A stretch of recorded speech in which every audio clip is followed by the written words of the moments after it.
Another AEW signing has been revealed, plus so much more. We're going to talk about it right here on the Ango Show. Yes.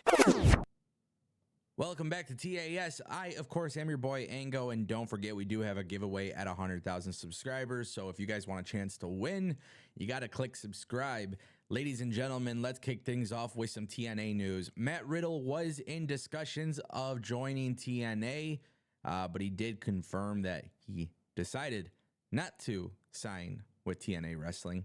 I found this to be a very interesting story for a variety of reasons, because a lot of people did point to Matt Riddle potentially being what the big signing was, and instead it was Nick Nemeth.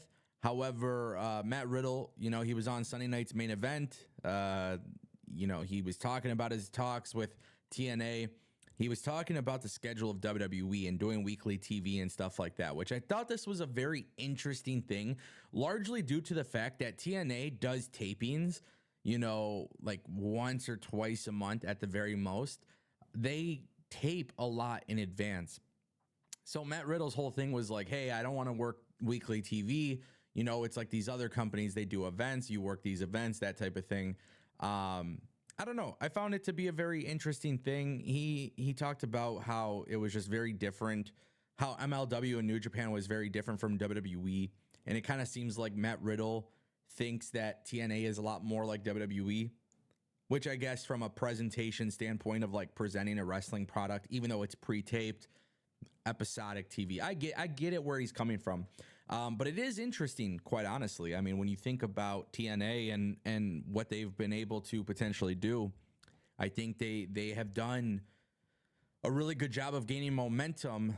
I don't know if Matt Riddle would have changed much for them. I feel like they've been really good with Nick Nemeth and kind of everything that they've been doing with him. Dolph Ziggler, I should say. But personally speaking, I think Matt Riddle would have fit regardless. One thing that was very interesting to me as well is just recently in these interviews with Matt Riddle, it seems like he's taking a lot of accountability with, just some of the headlines that have been written about him, just kind of doing some wild shit. And I think for Matt Riddle, accountability is a big thing. And obviously he kind of understood that he was a PR nightmare for WWE. That doesn't stop other companies from, willing to take that risk, obviously, of signing him. But yeah, Matt Riddle's obviously not in TNA. He's working MLW. He's working New Japan Pro Wrestling. I don't know. We'll see kind of what comes from it. A lot of people are speculating that Matt Riddle will end up in AEW one day. But personally speaking, I think if you were trying to get away from weekly television like WWE, then you'd be doing the same thing by like not going to AEW, if that makes sense. Nonetheless, we'll keep it moving. Ladies and gentlemen, let's talk about some major plans for WWE. They released the WrestleMania 41. They released the WrestleMania 40 trailer. Now you got WrestleVotes coming out. There's just a variety of stuff, so we're going to talk about it. WrestleVotes reported, sources suggest that The Rock is expected to fully embrace his heel turn, drawing inspiration from his past Hollywood Rock persona. Additionally, I'm told to anticipate the release of Rock-branded Cody Crybaby's merchandise. The story is just beginning. That came from WrestleVotes. Obviously, The Rock is leaning into this heel turn. We've talked about this for a minute now, that we're expecting more of like a corporate Rock with Nick Khan. If you guys have been watching the live reviews, that stuff will make sense. WWE looks to be all in on this. It looks like they're teasing as well Seth Rollins and Cody Rhodes versus Rock and Roman Reigns night one. I don't know how I feel about that, because on one hand, I feel very disappointed and sad for Bayley and Io Sky, because I feel like they've had the longer story. I feel like WWE, Triple H kind of said it last year. The reason why the tag team match main evented last year, right, for WrestleMania 39 night one, it was because it had the best story going in. And when you look at Bayley and Io Sky, that's been something that's been over a year of storytelling. So The Rock, who just kind of waltzed his way in here, I get it. I understand. Like I said, I feel a little bit sad for Bayley and Io, or maybe even Rhea and Becky, because they've planted the seeds for those types of matches for a while. But at the same time, too, I think this is a massive match, and I can acknowledge how big this match is.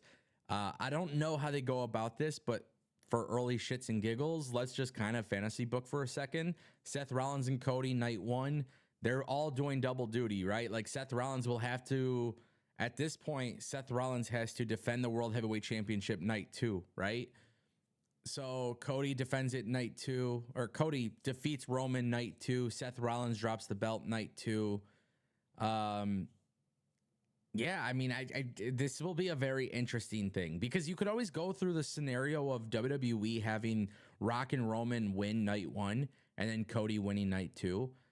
Or you can have Cody and Seth win, surprisingly pin Roman Reigns, and that causes friction between The Rock and Roman. And who knows? I'm super intrigued by this, but no matter what, night two of WrestleMania, Cody has to defeat Roman. There's no ifs, ands, or buts about it. You've made it this far in the storyline. Anything else, I think, will be the biggest mistake for this company ever. So we'll see how it goes. Big plans. Guys, AEW brought in Rocky Romero. Yeah, they brought him in. It's official. According to Dave Meltzer and Brian Alvarez, they've noted that Romero is working in the AEW front office now. The exact role has not been stated, but they were saying that Rocky Romero has an office job in AEW, but he's also still working for New Japan as well. I think this is a good thing, right? Like, I understand. Okay, look, Rocky Romero obviously has connections with the New Japan. He's booking New Japan Strong. He's got the connections with CMLL. Both of these companies are working with AEW. This is a weird partnership for AEW and New Japan because at the end of the day, technically speaking, if somebody in New Japan wanted to come to WWE, right? Like Rocky Romero could technically use his influence to get them to come to AEW and then sign with AEW. I don't know. It's a weird partnership, but I think it's a good partnership. I think a lot of people are going to look at it like negatively. I think he is somebody that connects all the dots within this working relationship. Now, if Rocky Romero is working for AEW and New Japan at the same time too, yeah, maybe he's going to have some influence for people to join AEW after their New Japan contract's up. That could be somewhat of a problem for New Japan, but if they know that and they're okay with that, I don't think it's a big deal. At the end of the day, I think it's funny. But I don't think it's that big of a deal because I think if you're working New Japan and you've worked AEW, it's inevitable you're coming to AEW. But the good thing is Tony Khan now is surrounding himself by people who are like, who understand the business as well and understand good relationships and things like that. And Rocky Romero's it's a great move for AEW.